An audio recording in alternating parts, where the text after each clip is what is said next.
How can we make money? If there are three market men and a business anchor, what will we talk? How to make money? Am I right, Sikka Saab? 100%.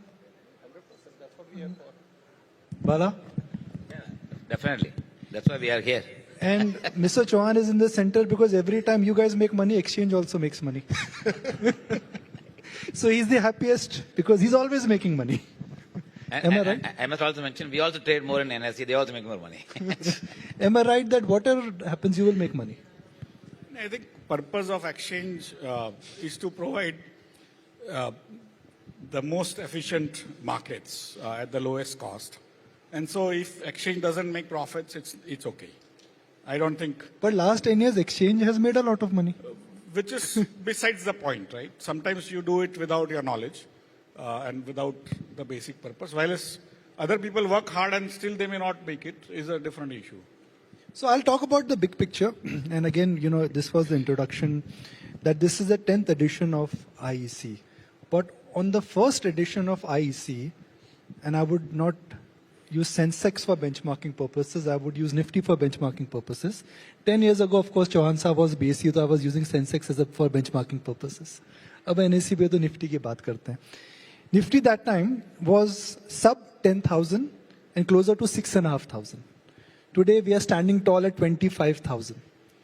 So starting with you, Mr. Sikka, last 10 years, it's been a 4x only for the index. Next 10 years, where do you think Nifty could move? So Nikunj, I don't think so I can give a prediction on the Nifty. But broadly, the way we should see is, I think, the other way around, the way India is growing.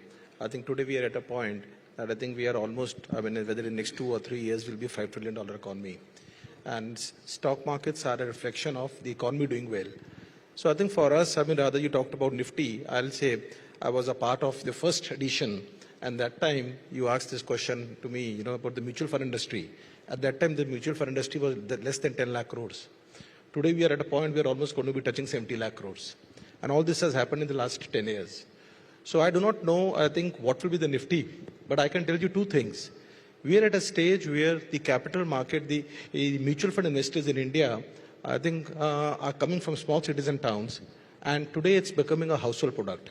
So we are coming to a stage where very soon, maybe next 10 years, every Indian household will be a mutual fund investor. And that's the kind of capital flow that will come from household savings to capital markets.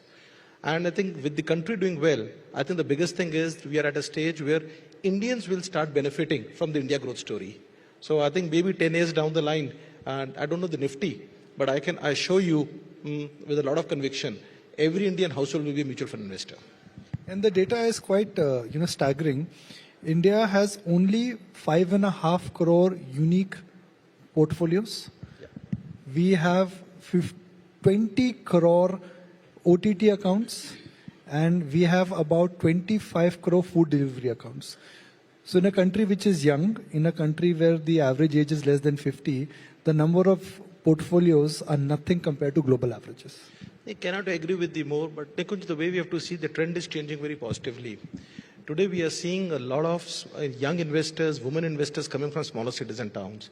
So maybe 20 years back when my father retired from government service, he had to put his proceeds. When I told him about mutual funds, it was difficult to convince him. But my daughter started working, the first salary she invested in mutual fund SIPs. So that's the change that's happening in the country. So I think I'm very confident. I think this 5% right now looks low, but directionally the speed at which the change is taking place is unbelievable. So I think we're headed for good times, and it's not about the mutual fund industry. It's great for Prime Minister's vision of Atmanirbhar Bharat.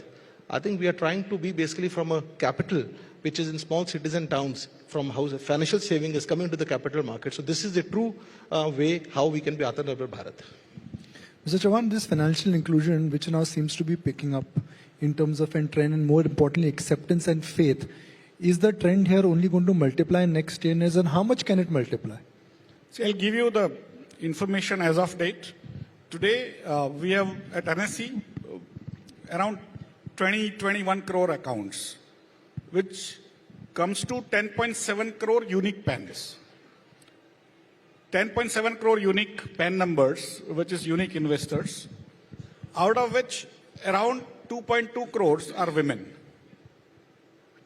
So 8.5 crore males, more than 8 crore households are now directly investing in stock markets, including mutual funds, but also directly investing. And 8 crore households is actually more than 20% of all households in India, which are directly or indirectly through mutual funds. Of course, they are directly investing because they are our customers, because we are an ID market, so we know. And to give you an information, at 20%, we are amongst the very large country in terms of even percentage of people investing in stock markets. Germany does not have that number. France does not have. Entire Europe does not have those numbers of 20% households. And the other side is also true, that now that 8 crore households are competing with number of farming households in India. Number of, in any type of cohort you see as a political constituency, now we are actually, as although both of them do not know that, but today their constituency is equally larger or equal or larger than other political constituencies. So this is becoming very important because Delhi needs to know that investors of India are now a force to reckon with. But investors in India pay taxes, farmers still don't pay taxes. That is, again, for me, it's besides the point, but they will have expectations and they will assert. See, when, say, 5 years back, or even when Mr. Modi took over in 2014, there were 1 crore investors. Today, 10.7 crore investors, unique. 67 lakh crore were market capitalization. Today, 440 lakh crore, 6.5 times more in 10 years' time. For me, those numbers is 1/3 of India's wealth. Today, stock markets are 1/3 of India's wealth and double the size of India's banking system and more. In equities alone, right? If you take debt, it will be 2.5 times. So it's a very large thing in whichever way you look at, because people are now directly, there are two types of financial savings. One is what we call intermediation, which is through the banking system. Other is through the markets, which is called disintermediation. And today, a large part of India is saving through the disintermediation route, that is through the markets. And last month, there was an interesting sort of a research report by Morgan Stanley, which said that from 2014 to 2024, 3% of the savings incrementally went into stock markets. But at the end of 10 years, the outcome is 20%. So that 3% which people are saving into stocks have now become 20% of the total savings, whereas what that 97% has become 80%. So effectively the stock markets are becoming the primary driver of people's savings by demonstration, by checking out everything that people are seeing their neighbors actually making better returns, and that's why they are coming to the stock markets. So Bala, if the stock market holding data is anything to go by, today the domestic holding via mutual fund route or by individual investors for the first time has crossed FIs, which means that Indian investors own more shares than what foreign institutions currently own. आपका भी phone बज रहा है, आपका भी phone बज रहा है, आपका भी बज रहा है एक साथ.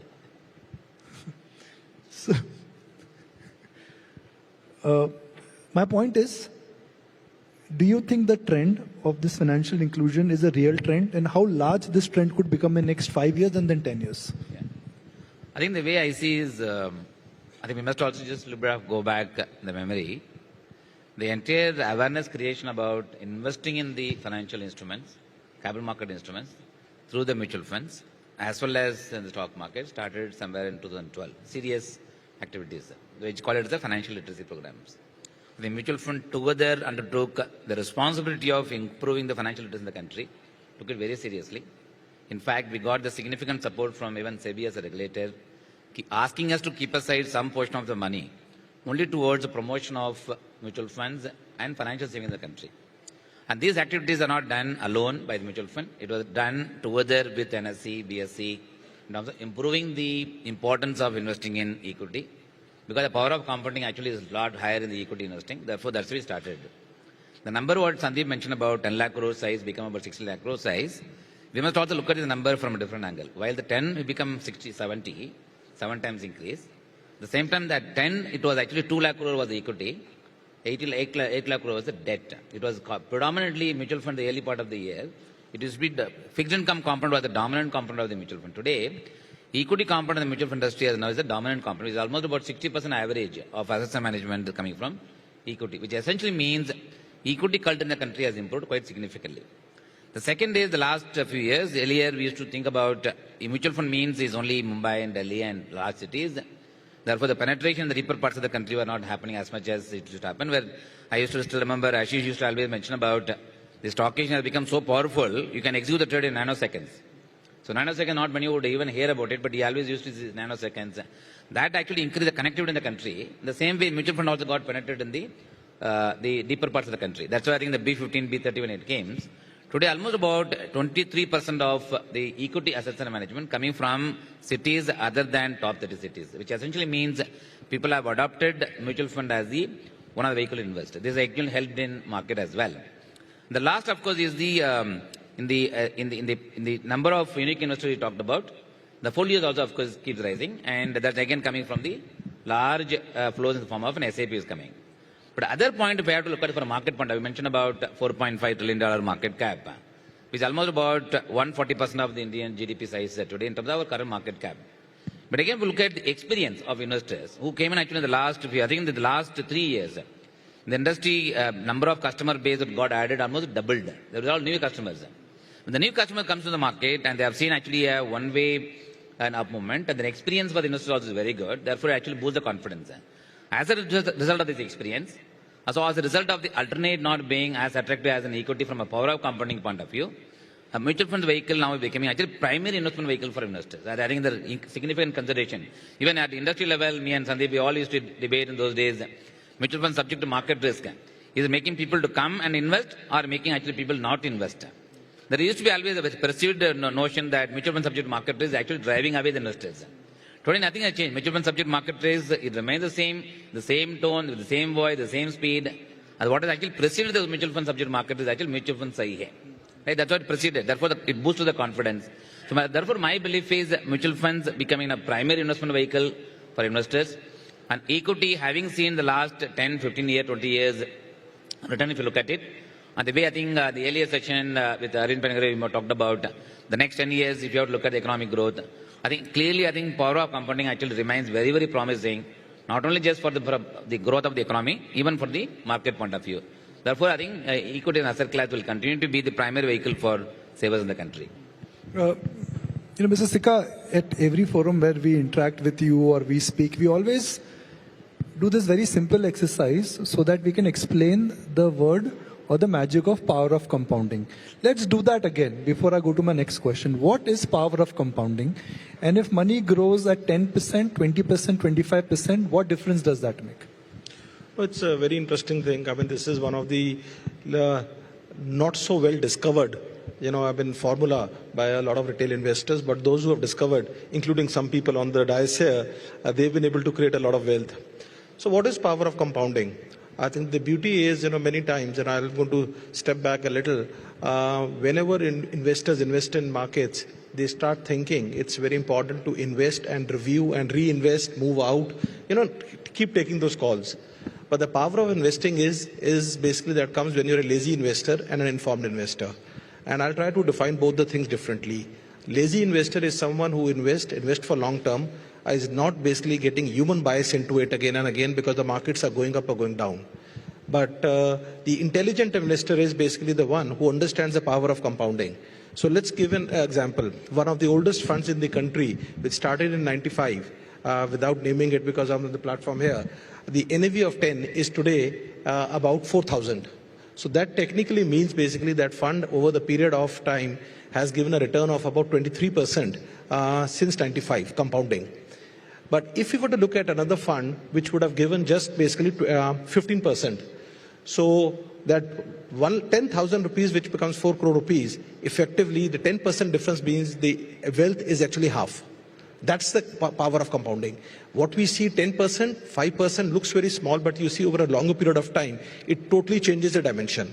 So I think from our point of view, the power of compounding, Nikunj, that you mentioned, that is one big change that we have seen. Unlike in past where people used to try to invest in mutual funds like stocks, buy, trade, move out.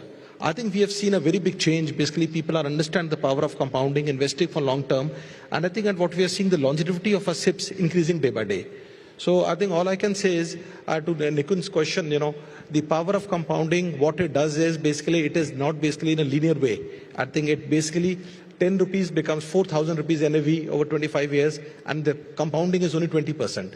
And that is the wealth that a person can create. So 10 rupee NAV in 1995 has become 4,000 rupees, and I must share it with you that that's one fund I had invested in.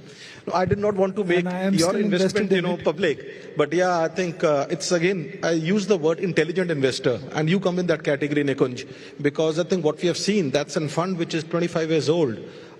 Today has got 1 million investors, but only few thousand investors have been able to take advantage of that by staying there. And so, fortunately, you're one of them. Well, let's do a maths here. Unit कितने थे वो तो बता ही नहीं है ना, वो बड़े कम थे. If your money multiplies at 25% for 10 years, after end of 10 years, any guesses how much will it happen? 10 years, 25% compounding. It is 10 times. 10 times. But if your money compounds for 25% for 20 years, how much will the return be? Any guesses? It will be 100 times. And it has happened in India in the past, and I have reason to believe it will happen in India going forward as well, because looking at the way how the demographics, entrepreneurship, government policy making, and the whole financial inclusion is moving. It's not very complicated, it's very simple. It's just that we need to have a very disciplined approach. And when I say this, I think I'm the official ambassador for mutual funds now. I completely agree with you. Mr. Chauhan, you have been an entrepreneur. You understand the entire financial inclusion theme very well. You're running one of the most and one of the biggest exchange in the world now. Give me a theme or an idea which should come from Ashish Chauhan, the entrepreneur and the investor, which could be the big theme and idea for next 5 or 10 years. The idea which I have worked with all my life, including starting NSE, I started when I was the original 5-member team in 1992, which was sort of selected to set up NSE. And since then, I have been party to many businesses, some of them my own. I failed many times, but some of them became very large, including NSE, where we started with 25 crore or less of market cap. Today, you can figure out the market cap after this. It's probably 20,000 times, right? So larger. So NSE has become 25,000 times. 20,000 times larger for that 25 crore rupees or 24 point something. And so I've seen that power of compounding. I've seen that power of conceptual activities. See, most of the time we think the wealth comes out of physical things. Increasingly, the wealth is becoming dematerialized. I give example just to convey that music, if King Akbar wanted to listen to music, he had to wake up Tansen in the night at 2 a.m., get all those 40 companies, and then get all their equipments and then start playing, right? And then, of course, wake up everyone else. But basically, he required physical 40 people and Tansen, and now we have 10,000 Tansen on our mobile whenever we feel like, right? At zero cost, because he had to actually keep those 9 Ratnas not for anything, just for his entertainment, right? But they used to cost him a lot, and only Akbar could afford in those days. Today, we are all better than Akbar because we can afford 10,000 sports stars and 10,000 music stars and literally millions of them, right, in all fields. And that's where the more wealth is going to be created more and more into things which we cannot touch, but we can feel. Experiences is what humans want. Physicality is where the experiences is to come from. And now, increasingly, most of the wealth will be in, even the experiences will be more virtual. That you want to travel to Mount Everest, it'll take you 30 days and a lot of hard work and a lot of money. Or you will get a sort of a chair where you sit and next 5 minutes you will be shivering in the chair and you will be thinking you are in Mount Everest. And that experience will cost you probably 10 rupees vis-a-vis spending 10 lakh rupees to go to Mount Everest base camp. For me, one is the new technologies are dematerialized and they scale up so fast that they become available to the poorest of poor. And that's where most of the wealth will be created. Earlier times, the wealth was in physical people. That's why it's called capita. What do you mean by capita is number of heads you had. Then it became land. And now it's becoming the new games, new experiences which you will create virtually. And for me, the next 50 years will create more wealth out of those newer things than that was created in the last 10,000 years. And that's going to be an explosion of wealth. Who can create that wealth is young people, because they learn newer technologies, whether it's biotechnology, there is gaming, there is mobile. Which country has young people? India. Which country has young people who are technology oriented? That is India. And that's where most of the future wealth, which is dematerialized, will be created by Indians going forward. And that's where, if you invest in those companies which are into more virtual wealth creation of different types, virtual experiences, those are the companies which are going to get you great results. तो अब एक चीज honestly जवाब दोगे? हाथ रख के बोलो, honest answer. Which is the better mutual fund, Nippon or Birla? See, both of them, in a way, हाथ रख के बोलो. yeah, I mean, I am invested in both, but in their index funds. Okay so नहीं सवाल खत्म नहीं हुआ है. एनएससी का शेयर खरीदना चाहिए नहीं खरीदना चाहिए? ये तो आप बता सकते हो. सिक्का साहब, Sorry. एनएससी का शेयर लेना चाहिए नहीं लेना चाहिए? Yeah, when they go for He said good things. He's invested in both of you. Know, you say good things about him also. I think broadly, anything to do with capital markets, you need to be invested in. Yeah. Okay. I just want to add to what Ashish just mentioned, Nikunj. I think one of the biggest success that you have created in the last 5 years, enabling companies who needs capital to rise from the market. The NSE and BSE have been the largest provider of platform to help companies to rise equity capital in the market. I think even NASDAQ always take credit that have helped so many companies rise resources for building the business. So NSE has done a great job in terms of helping companies to rise capital by way of listing. And there's one number, if you just look at it, just about 5 years back, the dominance of Nifty 50 companies used to be somewhere around 58%. Today the same dominance is about 43%. Then Nifty 100 companies, the dominance used to be about 69%. Today is actually 58%. The Nifty 500 companies, the dominance in the overall market cap used to be about 93%. Today is about 88%, which essentially means more and more companies actually are able to raise money in the market. Second number, if you look at it from a fundamental point of view, invariably as a country about 10 years back, the dependence on building our business through the debt was very high. So any activities you have to promote, first you go to the bank and borrow. And today they don't go to the bank for borrowing. Actually, they come to the equity capital market for taking money, not borrowing, of course. They come to the equity capital market for raising funds. As a result of that, the corporate balance sheet has become so strong that debt to EBITDA, which is what we measure one of the metrics, it used to be about 0.4 now it's gone to about 0.2. It essentially means now leaving a lot of leg room for companies to make investment, leverage the balance sheet for the next 10 years. If you look at it, the leverage the capability they will have for them to build the next future growth of the country, I think will be equally reflecting on the economy, market, as well as on mutual fund growth. Okay. So I've got like about a minute left. So 30-second answer. Give me one big money-making idea or a theme for next 5 years. 30 seconds to answer this one. Invest in mutual fund equity and leave it at that. Okay, Others forget about it. Okay, minus mutual funds. As he mentioned about Nifty. Okay, so one is Nifty, stay invested. Give me a sector or a theme also. I think India is going to be a wide sector participation. The diversity equity funds will be the best actually to play the India story. Okay. Sikka Saab, same answer. I think broadly, I clearly believe, as India moves up from, as we'll move to a $5 trillion economy, per capita income will move towards, $3,000, $5,000. The household savings will increase. And Indians, unlike the Western world, they love to save. They save for themselves, they save for future. Anything to do with savings, I think anything to do with wealth management, anything to do with the stock market, I think those are the companies and the sectors that I believe will do well. Chauhan साहब, last सवाल, पक्का, आखिरी. Why is ET now your favorite channel? Nikunj is there. So he keeps on asking me the question saying which stock they should invest in, and I am not allowed to even invest in stocks, right? So that is why he keeps on asking me those questions to just pester me all the time. But thank you. Thank you very much. And all I can say is that in last 10 years, and I'm not getting into once upon a time in history, in last 10 years, just think about what all we've seen. We've seen COVID crisis.